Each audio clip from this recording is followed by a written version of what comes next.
Welcome to Thought Crime and Keto Crime, where Tracy does the sleuthing so you don't have to. Hey everybody, welcome back to Keto and Crime and Thought Crime.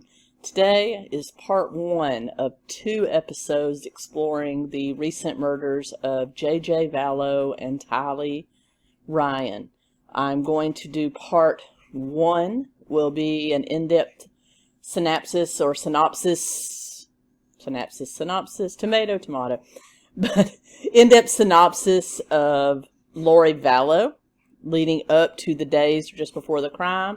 And then I'll do a special bonus episode coming out tomorrow where I do a little bit more into the background of her now 5th husband, Chad Daybell, as well as his now deceased wife, Tammy Daybell. So I think this is going to be interesting, and I hope you enjoy it. And as always, I'm going to break this into several different parts. Part 1 will be the background. Part 2, the months before the murder. Part 3, the murder and the aftermath. So I will also put timestamps down below so you can skip to the information you want to. Also, I always hate to ask because I feel like I'm e-begging, but if you want to support the channel, those links are down below. I have a Patreon. I have all kinds of ways that you can support for just $1 a month. It's never required though, but always appreciated. Also, the most important thing you can do is to hit that like button for the YouTube algorithm. If you'll go ahead and just crush that right now and maybe leave a comment, that'll be great. Also, I'd like to know your questions about anything that I say are welcome. Comments, criticism, I take it all. Just be polite. No profanity, no racial slurs, nothing like that. And the reason I say racial slurs is because I have covered some pretty controversial cases here lately, and I have been attacked by both far-left extremists and people that I would consider an actual racist. So I know the majority of people fall somewhere in the middle of that. So you know what I'm saying. But anyway, let's get into it. Lori Vallow, Part 1, Background. Lori Noreen Cox was born June 26, 1973 in San Bernardino, California. If you know anything about San Bernardino, you know it's a very small town in Southern California. It's right between Arizona and California and kind of a desert area. It's pretty low income. In fact, San Bernardino today has a pretty high crime rate. Definitely blue collar to poor live there. So in the 70s, it was probably different. It was very much kind of middle class. And the only reason that I say that is because so often when crimes are committed, definitely the socioeconomic background of the people involved often play a part in that. So I always like to take all of that into consideration. But that's where she was born. She also had a brother by the name of Alex Cox, who will play a huge part in this saga, as well as a sister by the name of Summer Cox, now Summer Shiflett, and then her mom, Janice Cox. I couldn't find a whole lot of information on Lori's dad, but we're just going to mention the people in her family that we know. All right. In 1992, she married a high school boyfriend. We don't know a lot about him, but we do know that marriage was either annulled or they were quickly divorced within a year, because at age 22, she married 23-year-old William Langala in Travis County, Texas. On October 22nd, 1995, she gave birth to their son, Colby, and she divorced William on February 25th, 1998. So we were beginning to see a pattern of Lori marrying and divorcing or annulling very quickly.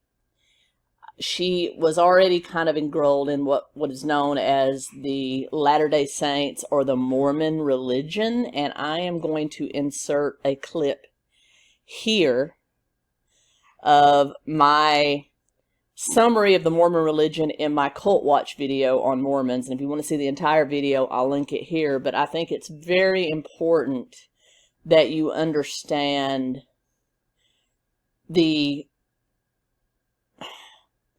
doctrine of the Mormons, because it will later on feed into perhaps both of these people, both her, Alex, and Chad Daybell's attitudes toward marriage, and especially their more cult-like attitudes that would come into play later on. So I'm going to insert that clip here. I'll also put a timestamp if you want to skip it. This is from a different day. Put that right here. All right. You may ask, why are they the Church of Jesus Christ of Latter-day Saints, but more commonly known as the Mormons? Well, we're going to touch on that.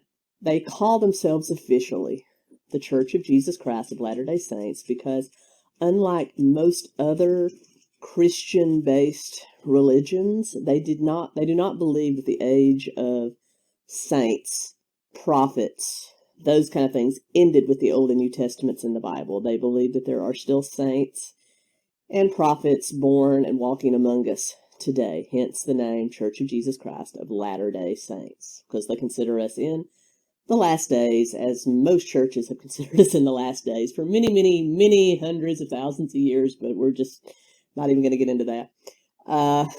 Anyway, they're called Mormons because of their companion to the Bible, called the Book of Mormon. The Book of Mormon was supposedly written by the son of one of the last one of the last prophets that God set upon the New World, or North America as we know it today, way back in the same days as the Old and New Testaments. There were prophets here according to them, here in the United States, North America. And one of those prophets' name was Mormon. So Mormon comes from him. His son was actually the one that buried the Book of Mormon for Joseph Smith to find way back in the 1800s. So that's why there's the two names. But let's get into what they actually believe. Then we'll get into their history and where they stand. They have an unusual belief system. Basically, they believe in aliens. They believe there are alien worlds out there, that we are not alone in the universe, and that God, who they consider the Heavenly Father, or the major God, name is Elohim, is what they actually call God the Father, was one of many, many gods. They believe in multiple gods. Elohim is just one of many gods that was married to many, many goddesses. And he was given reign over Earth as his planet. They believe that when a person dies, they have the ability to become a god married to many goddesses of their own planet. So they believe if you are a member of the LDS Church, have the ability to die and become a god yourself. So Elohim was just one of many gods that happened to have dominion over the earth. And he has supposedly had two children, Jesus and Lucifer. Yes, in the Mormon faith, or the LDS faith, Jesus and the devil are brothers, and they basically were vying for their fathers, for Elohim's favor in becoming the savior, or the leader, or the ones that would actually put forth spirit children, which we are all, if you were born, you're considered a spirit child on this earth. Well, Jesus won his father's favor and was sent down to earth to be born in flesh form. Well, evidently Lucifer wasn't having it, and that's how they explain the great fall. He convinced about a third of the spirits or angels in heaven to fight with him against Jesus, and he was defeated and banished, where he became the devil. All those that fought with him became demons.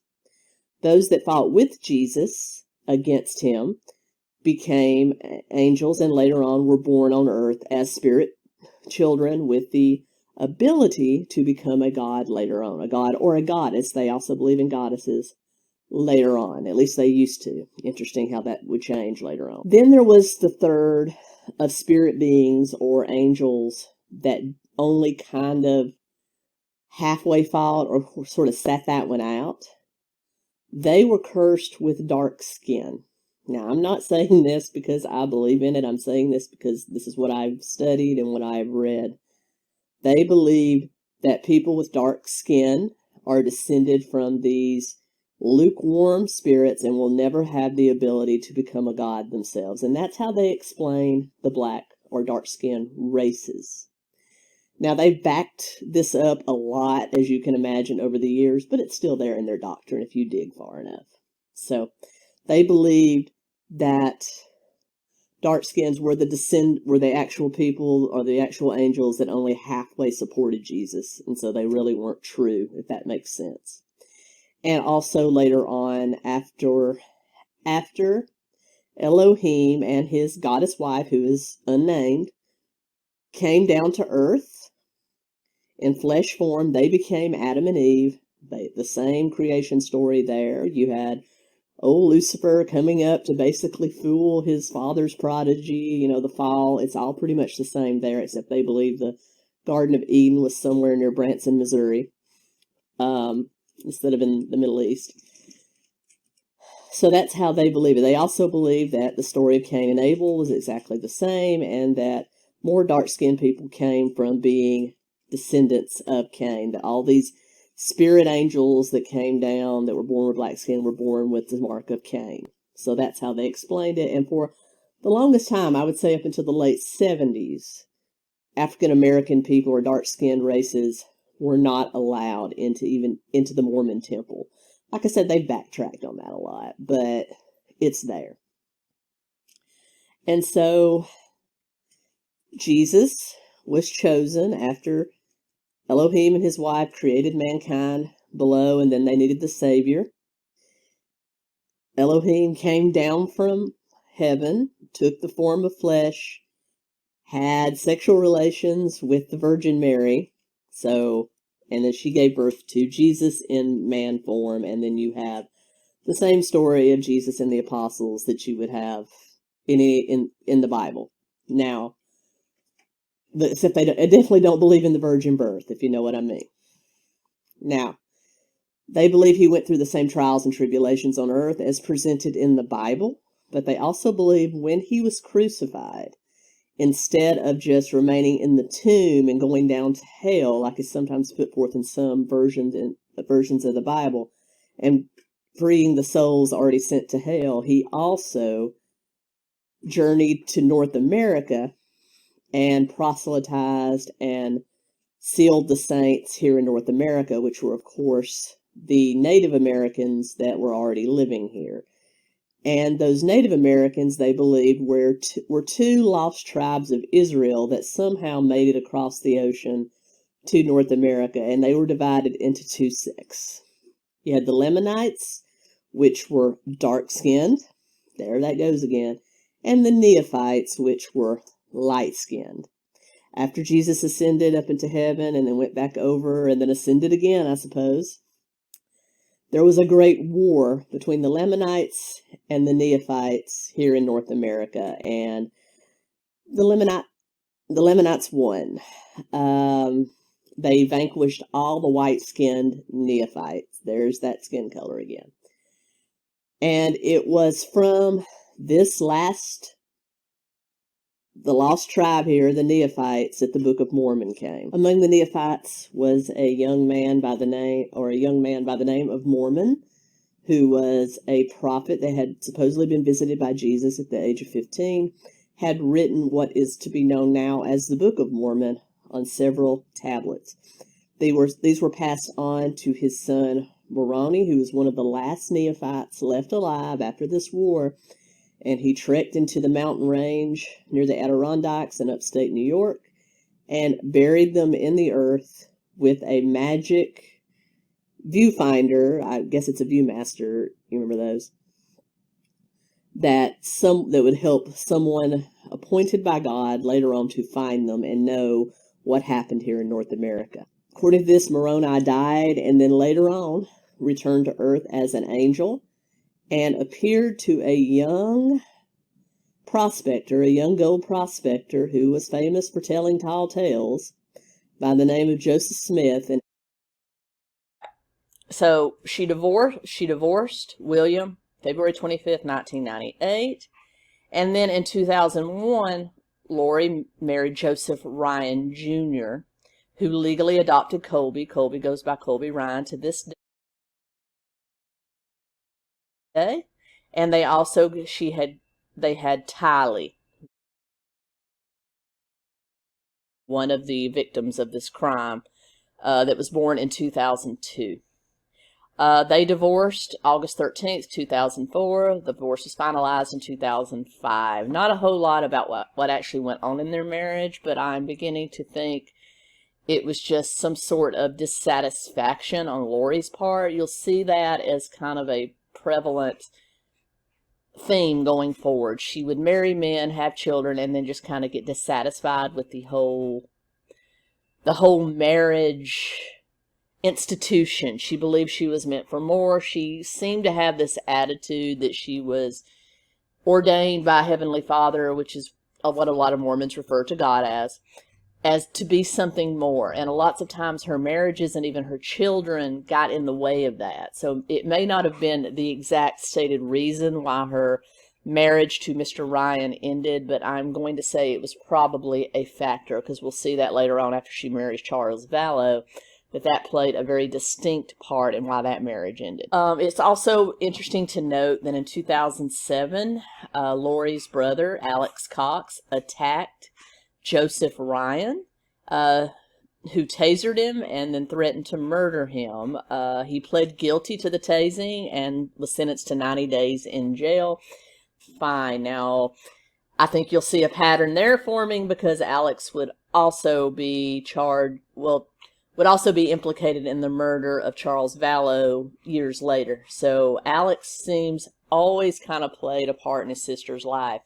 According to everyone that I have talked to about this case, all the sources that I have investigated, and I'll put those down below, Alex was devoted to his sister, devoted to her doctrine as it appealed to Mormonism, and was an avid believer of Daybell's philosophy. So it seemed that human life was pretty cheap to him. And so he didn't hesitate to almost, I think, be an enforcer for his sister. And the fact that he attacked both of her ex-husbands, or two of her ex-husbands, and killed one is kind of akin to that. But he did serve 90 days for attacking Mr. Ryan. Mr. Ryan would die April 3rd, 2018 of a heart attack, as far as we know. There have been no plans to exhume his body and do a further autopsy on him to see if maybe something freaky went on there, because as we will see going on in this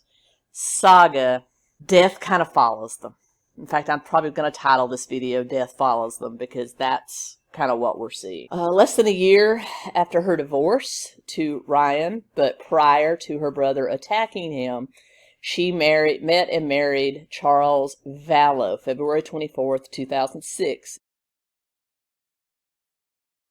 is when they were married. They eloped to Las Vegas, and they would spend a lot of time starting in 2013 in Kauai, Hawaii.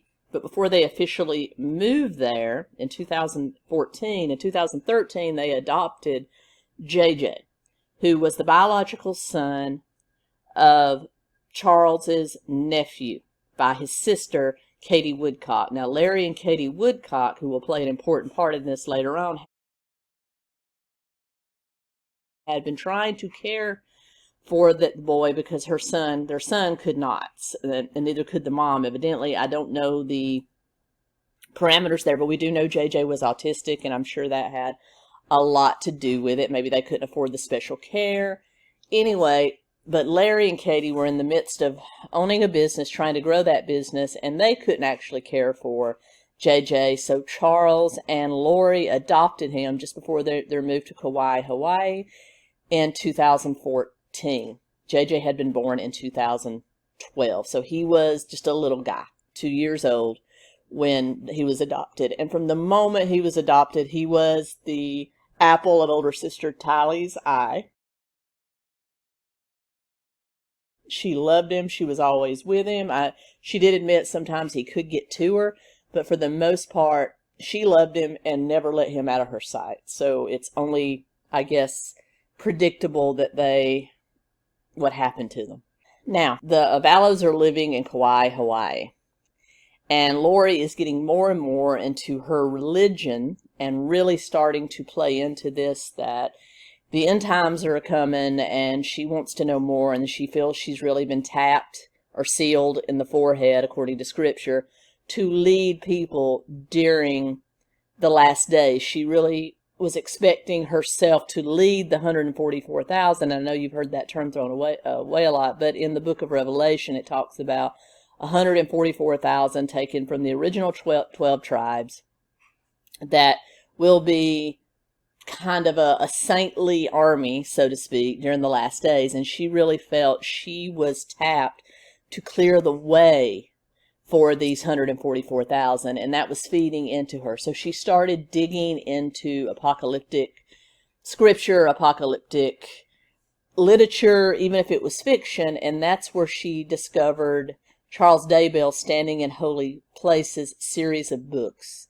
Now, when I get to my video on Charles Daybell, I will be showing all of his books. We'll be talking about them, so you'll understand that. Think of them as the Morman Left Behind. That's kind of what they were. They were a series of books that it was about a fictional group that was alive during the last days, according to Mormon scripture. And she became obsessed with that series. She devoured them all. And she also she felt an instant kinship, she said, to Chad Daybell, and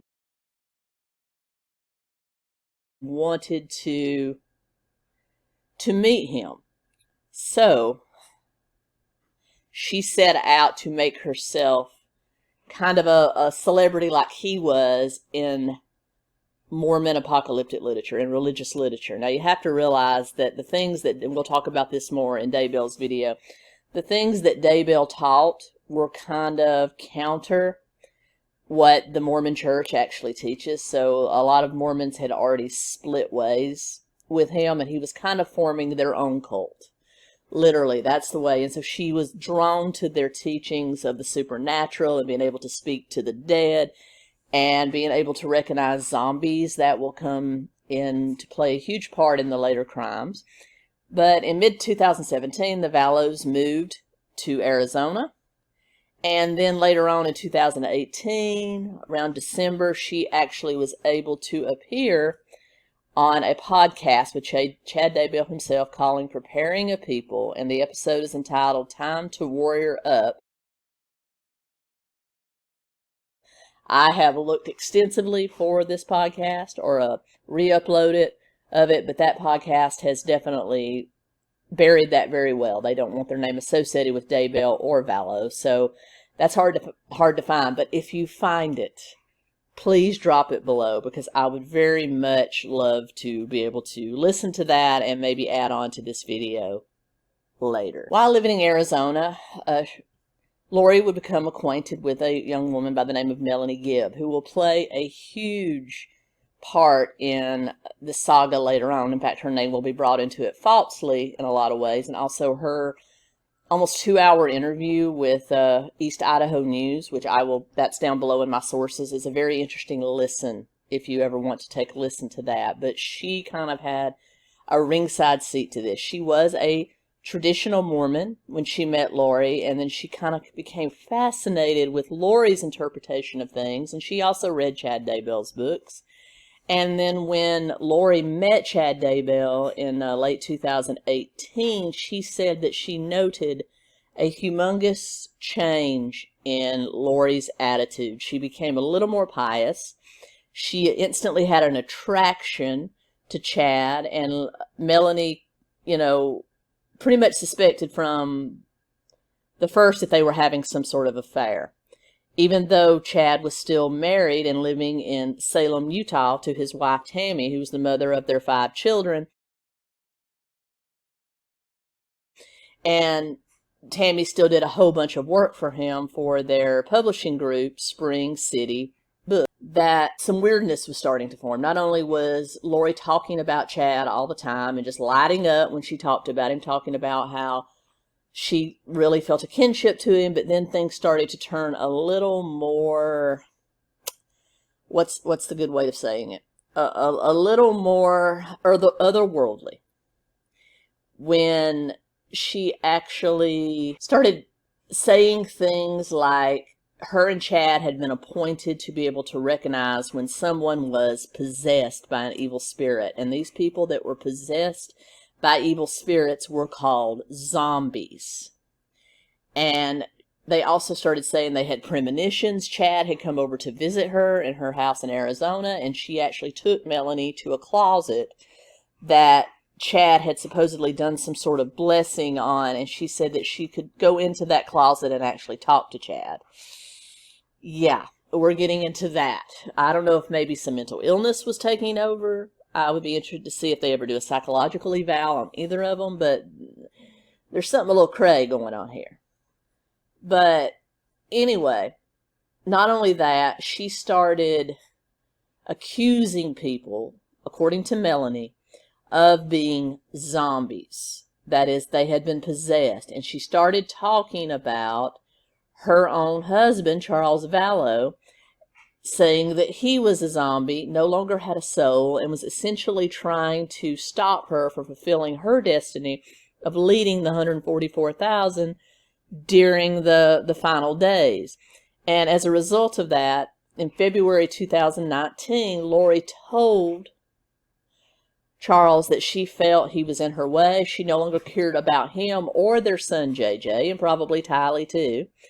And that she felt she was the reincarnated wife of Joseph Smith, and alluded to Melanie that Daybell was the reincarnation of Joseph Smith himself. So there you go. And then right after telling her husband this, and according to Melanie, she disappeared for almost 2 months, for 58 days. And of course, not being a fool, Charles filed for divorce during that time. He also said that she had stolen about $35,000 from him. And then in March, I don't know why he had second thoughts, but in March of 2019, he did withdraw the petition for divorce and wanted to make their marriage work. Finally, after she returned in April, she continued talking, at the end of April, she continued talking to Melanie about the fact that Charles was very definitely a zombie and he was evil, and something had to give, that she could not be in a house that was surrounded by evil. I think we see where this was going. During his original divorce filing of early March 2019, Charles Vallow not only cited that Lori had stolen $35,000 from him, he also cited she had attempted and threatened to murder him, and he feared for his life. Now, why he decided later on to withdraw that, I don't know. But this is starting to feed. So over the few months, Melanie said she started going to visit Chad, even though Chad was still married to Tammy, and was talking about the fact they were meant to be together, they would be together, they would have their own planet, going back to Morman doctrine, and that Tammy was destined to fulfill, this is what's so interesting, even before October when Tammy would pass away, she started saying that Tammy was meant to fulfill an angelic purpose on the other side, that she was ready to move on to the celestial kingdom and go to her own planet because she had a purpose to fulfill on another planet, and that Tammy was not long for this world. Both her and Chad would mention that to Melanie when they talked to her. Girl, call the police. I understand that's your friend. In her interview, she talks about why she didn't notify police, because she just thought they were crazy and they would never do anything. I get that, but that's freaky deaky. Anyway, so their marriage came on to be contentious when, during the original divorce decree, Charles did change the beneficiary on their quite big insurance policy to his sister, Kay Woodcock, for the benefit of their son, J.J. Vallow. So he did do that. He was preparing for this marriage to end, even though it was essentially his intention to try to make it work. But I think he could see the writing on the wall. So fast forward July 11th, 2019, Charles Vallow is shot and killed by Lori's brother, Alex Cox, who up until that point they had never had any issues. They had gotten along. According to Alex Cox, he attacked him with a baseball bat and he feared for his life. Now, this happened in Arizona, and I'm going to play the entire 911 call for you here, courtesy of a local Arizona news station. So I'm going to drop that here, and then I'll be back, and we'll talk about what happened. It's at 5531 South Four Peaks. I think it's Four Peaks Lane. I'm not sure. I'm sorry, you say you don't know the direction? I don't know the street name, if it's a lane or court. It's 5531 East, though? Yeah, or South. South Four Peaks. 5531 South Four Peaks in Chandler. Is that right? Yes. You need Yes. police or paramedics? Both. I'm in police and an ambulance. What's the emergency there? I got in a fight with my brother-in-law and I shot him in self-defense. Okay, let me get the medics on the phone. And is he hurt or is he alive or? Yeah, there's blood. He's not moving. How long ago did this happen? A couple of minutes. Fire department, what is the address of the emergency? 5531 South Four Peaks. And is that a house in Chandler? Yes. And your phone number, please? 480-351-9120. And just repeat the address to confirm it. 5531 South Four Peaks. And what is the emergency? I shot my brother-in-law. Okay, what part of his body is injured? In the chest. I'm sorry, where? In the chest. Okay, is he awake and responsive or unconscious? Unconscious. Okay, is he breathing? I can't tell. Okay, are you willing to go over to him and check? Sure. Okay, do you just let me know if you see his chest going up and down? How old is he? It's not moving. He's 60. Okay, and are you wanting to start CPR? No, I don't know how to do that. I can walk you through it. Okay. And what I want you to do is you're going to put one hand in the center of his chest. Yeah. The other hand's going to go right on top of it. Okay. You're going to interlock your fingers, keeping your arms straight, and you're going to press down hard and fast into his chest.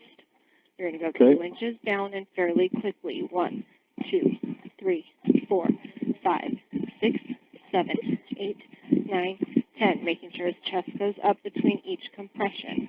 Where's the gun now? It's in the other room. Okay. PD, we're going to stage for you. Okay, thank you. Okay, just keep going with those compressions. PD, did you have any other questions? Yes, what's your name, sir? My name is Alex. Last name is Cox, C-O-X. And where are you announced now? In the living room. And where is the gun? It's in a bedroom.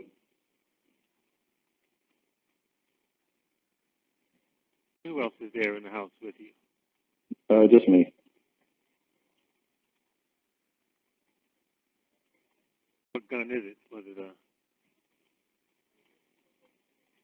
It's my gun. It's a 45. a pistol? 45 caliber pistol? Yeah. Yeah.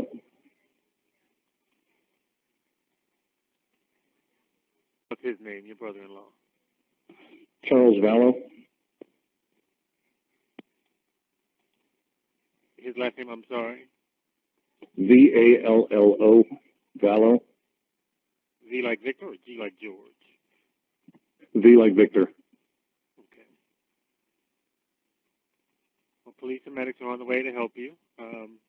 Thank you. Are you still doing, chest compressions with him? Yes. Okay, just keep pushing down hard and fast in the center of his chest.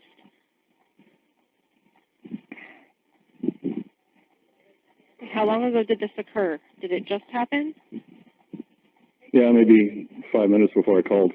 Okay.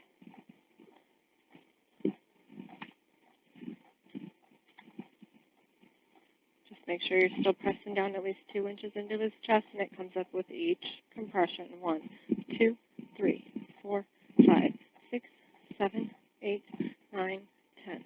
1, 2, 3, 4, 5, 6, 7, 8, 9, 10.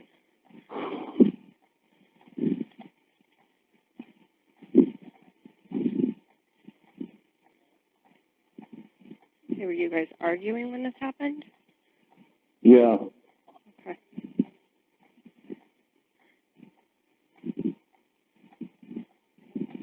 And you said there's nobody else there, just you and him, correct? Correct. Okay.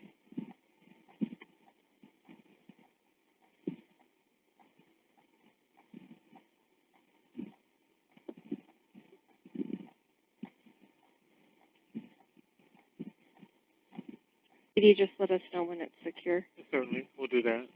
Thank you.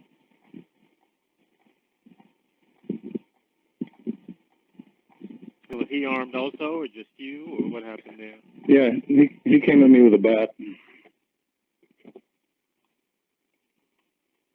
Anyone been drinking or doing drugs or anything today, or no? I don't know, but I've never seen him that enraged before.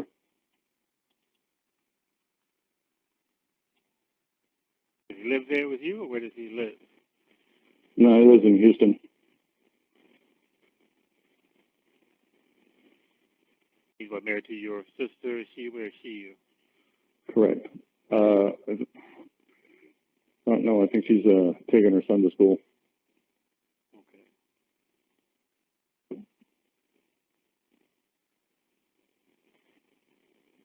Questions? You still doing that? Is he anything? Any response from him? You know? He's not responding at all.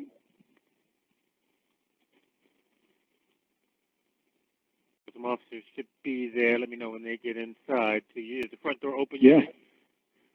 It's unlocked. Okay. Can you come out, walk outside with your hands empty? Sure. Are you able to do that with your hands up and empty? Yeah. Yeah. Your front door, right? Yeah.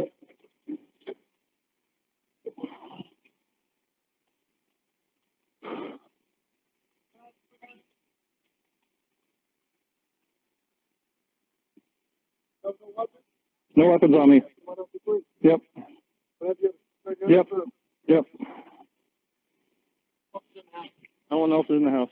Have a seat right there. Yep. Get FD in here. Yeah. Have a seat. Yeah. Get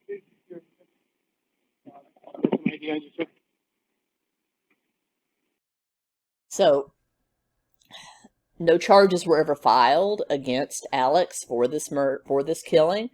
No charges were ever filed against Lori that we know of, although an email did surface in March of 2020 from a local police department in and around Gilbert, Arizona, where this happened, that they were perhaps going to bring Lori in for questioning in regards to that. So I don't know whether or not they had suspected some foul play later on, but no charges were ever brought. And then Alex, as we all know, died, so kind of an unsolved thing.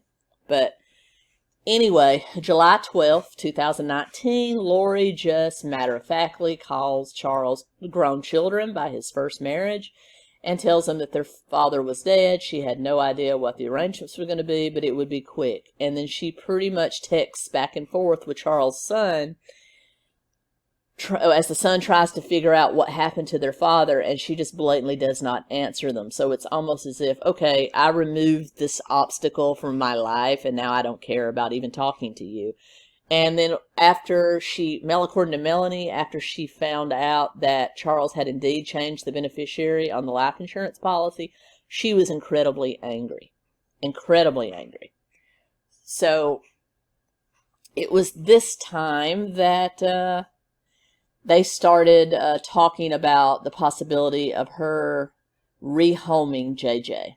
Now, JJ, this was in August of 2019. She first started talking to Melanie about how JJ's medical needs and his special needs were getting in the way of her purpose, her special purpose. This reminds me of the movie The Jerk. And how, for the good of their kingdom, she had to move past that. So she started talking about rehoming JJ with Larry and Kate Woodcock. So she led Melanie to believe that JJ was going to go to live with his biological paternal grandparents. One thing Melanie also noted is that Chad did tend to call the shots in their relationship. So whatever Chad wanted, Lori did. So she was becoming very suspicious of that, exactly what his intentions were. So as far as Melanie knows, JJ's going to go live with his grandparents. But August, the last time that the Woodcocks were actually allowed to speak with their grandson was on August 10th by FaceTime. And they said then that they could tell someone was off camera kind of coaching him on what to say. So it was just real spooky. And that's the last contact they had with their grandson. On August 30th, Lori called the training facility where they had gotten JJ's golden doodle service dog and told them to come pick him up because there was a change in circumstances. They could no longer care for him and they needed to come get him and rehome him. Now, most service dogs are specially trained for the intended purpose. So it's just not a done thing that you rehome them because they've been specially trained from a puppy for that specific person. So it's not like you could just turn around and train them for somebody else. And JJ was very close to his dog, loved his dog. But on August 30th, around August 30th, September 1st, that training facility did come and pick up the golden doodle and found it another home. According to Melanie, Lori then told her right after they rehomed JJ's dog that Tylee, and JJ were moving to Rexburg, Idaho to be with Chad. Now, Melanie asked, "Isn't Chad still married?" And she goes, "Yes, but Tammy will be dead soon. I've had a premonition she's going to die in an automobile accident." Girl, go to the police. If I had a shot for every time that somebody didn't report this quack to the police, I'd be passed out on the floor right now. I don't get it. I know that there's like loyalty and friends, but there comes a point where you got to do something for the good of humanity. Come on, that's what the police are for. But anyway, so they moved in September to be with Chad in Rexburg, Idaho. They were living in a townhouse there, also owned by Chad. September 8th is the last time Tylee was seen at Yellowstone National Park with Alex Cox, her Uncle Alex, with Lori, and with Chad, and with JJ at Yellowstone National Park. That is the last indication that anyone ever saw Tylee. Now, Tylee, according to Melanie and other people, Tylee was strong-willed. Tylee is not one that would back down. So I'm imagining that Tylee probably gave them some trouble if she saw Evil and Cray coming down. So I would imagine that they probably... Now, I know this is all allegedly because you are innocent until proven guilty. But allegedly, I'm going to say that they probably dealt with her first because there was no way she would have allowed them to do anything to her little brother who she loved. And there are numerous pictures to show that. So I'm going to say they probably dealt with her first. And I'm going to say dealt with because I don't want to speak the other. And then much later in the month, JJ is last seen at his new school, Kennedy Elementary in Rexburg, Idaho, where Lori had enrolled him and then immediately unenrolled him and told them that she was going to homeschool. They didn't think anything of it. Homeschool's kind of a thing. So that's the last time anybody saw either of the children. Now, according to Melanie, she asked about the kids all the time during phone calls because she's still in Arizona now. They're in Idaho, and a little bit later, Melanie would move to Utah. So she's asking about them, and she basically says Lori tells her flat out that JJ is now with Larry and Kay, and Tylee is enrolled as a freshman at Brigham Young University in Idaho, their Idaho branch. And so, knowing that Tylee wanted to go to college, she said she didn't really think any of it, and she just kind of went on with her life because now they're across, they're in a different state. October 10th, Lori's older son, Colby Ryan, remember him, adopted by her third husband, received a Venmo text from Tylee with some money and a heart that says, "We love you." And he said that's the last communication he ever had with Tylee. But it struck him as kind of weird. I don't really know why the money was sent, but it was sent in Tylee's name. Maybe they were trying to allude that Tylee was still around. I don't know. But he said he's tried to text message Tylee, and he received some responses that just indicated, "Hey, I'm fine. I'm busy with school, too busy to talk." And it just didn't seem like Tylee, he said. He said the language was totally not the way Tylee would talk, because they got along very well, and he was trying to find out if anything had happened. So he tried to call her and text her, no response, and he became real worried and started trying to track down his little sister. So October 1st, we have footage and proof that Lori rented a storage locker in Rexburg, in which was found later on a lot due to camera footage. And I'll insert some of that here, the final camera footage that was actually Lori and Alex Cox the last time they were seen at the storage facility. I'll insert that here. Who was found living on Kauai, ignored a court order to produce her 2 missing children. An Idaho storage company released security footage showing her visiting a unit multiple times last year. Nate Eaton has more. Vallow-Daybell first came here to Self Storage Plus in Rexburg to rent a storage unit. This is the unit that she put her items in. It's a 10 by 10, and over the next few weeks after October 1st, she came here a few different times. Surveillance footage from the company shows Lori or a man associated with her visited her unit 9 times in October and 1 time in November. She came alone once on October 1st, the day she signed the contract and agreed to pay $53 a month. She was driving a blue Nissan Rogue. Lori returned October 2nd and 3rd with a man who appears to be her brother, Alex Cox. His truck is spotted on camera several times during the month. During one visit, the two of them enter the building. The man looks back and forth as Lori opens the unit door. He then removes a heavy tote with something hanging over the end. It's placed in the car. They go back inside the building, and he carries out a tire while she closes the door. Between October 6th and 26th, a man, presumably Cox, visits the storage unit alone 5 times.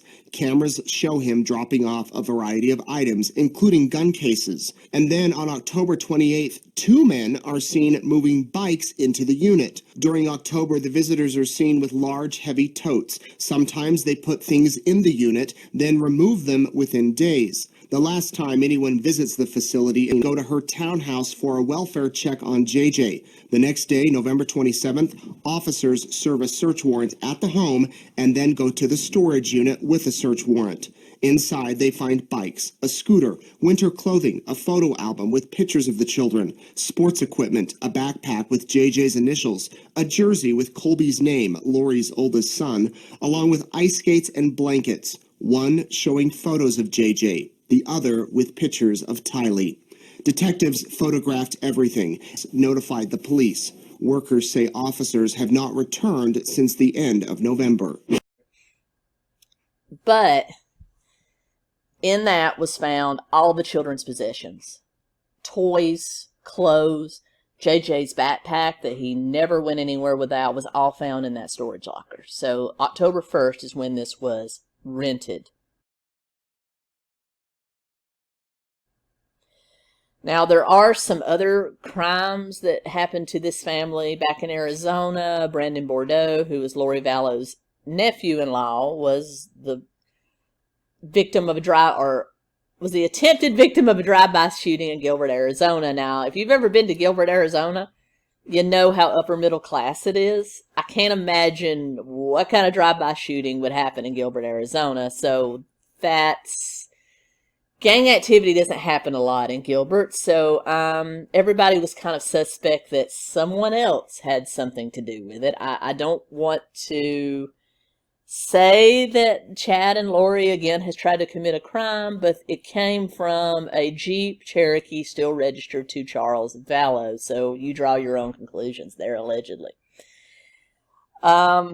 October 9th, 2019, police in Salem, Idaho receive a call from Tammy Daybell, who says that a masked assailant attempted to shoot her with a paintball gun. So all along, Lori is still telling her friend Melanie that Tammy is not long for this world. All of a sudden, Chad is saying that too. And all of a sudden, someone takes a pot shot with a paintball gun at Tammy. 10 days after that, October 19th, 2019, Tammy Daybell, at the age of 49, is found dead in her bed in Salem, Idaho, by her husband, Chad Daybell. And immediately it is labeled as undetermined but natural. He said that she went to bed with a cough and just didn't wake up. That must have been a hell of a cough. Was that the coof? Was that the virus that we're not allowed to name going on there, Chad, in its early days? I mean, come on. But I'm sorry. I know this is all allegedly, but this is just, this is just the most crazy, mixed up. This is like the plot of a Zucker Brothers movie. I swear. It's like, oh my God, it's so obvious what's happening, yet no one does anything. I'm sorry. I need a moment. All right. So, also in October, we see that footage that I've already shown of Alex Cox at the storage facility, the storage locker that they rented that was full of the kids' stuff. October 31st, November 1st, Alex Cox and Lori's niece, Melanie Boudreaux, I think the wife of the nephew that had the Gilbert, Arizona drive-by in Charles Vallow's Jeep, is reportedly seen by Melanie's packing up in Chandler, Arizona to drive up to Rexburg. So evidently this niece was relocating to Rexburg as well. And she was discarding children's items on the curb, and some of the information was actually from a private investigator that her ex-husband Brandon had hired after the October 2nd shooting. So this nephew-in-law knows something's up. All right, so November 4th, 2019, Alex and Melanie arrive. Alex, Lori's brother, Melanie, her niece, arrive in Rexburg. November 5th, Chad Daybell and Lori are married in Hawaii. And they are pinpointed as documented telling people at that time that Tylee passed away in 2017 and that Lori has no dependent children. So already weirdness. And they just hang out in Hawaii. So November 26th, and this is when all hell kind of breaks loose, Rexburg, Idaho police do a wellness check at Chad Daybell's little bunker compound that his grandparents, Larry and Kay Woodcock, have asked for. And they're nowhere to be seen. She is telling the police that Tylee is in college at WEAU, Idaho, and JJ is with relatives and friends in Arizona. Now, while all this is going on, according to Melanie receives a call from Chad Daybell while this is going on. And she says he sounded very upset on the phone, not in his right mind, very discombobulated, and he was telling them that if the police talk to her, to please tell them that JJ was with her. Now, she's not even in Arizona anymore. She's in Utah. She has no idea what's going on. She doesn't really want to be a part of this.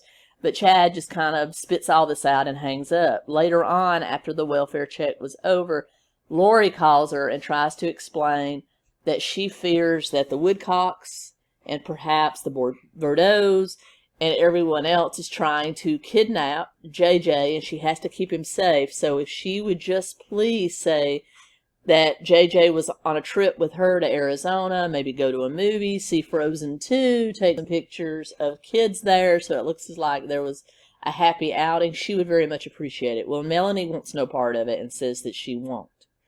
Now, at this point, Melanie, you need to call somebody. I don't understand why you didn't.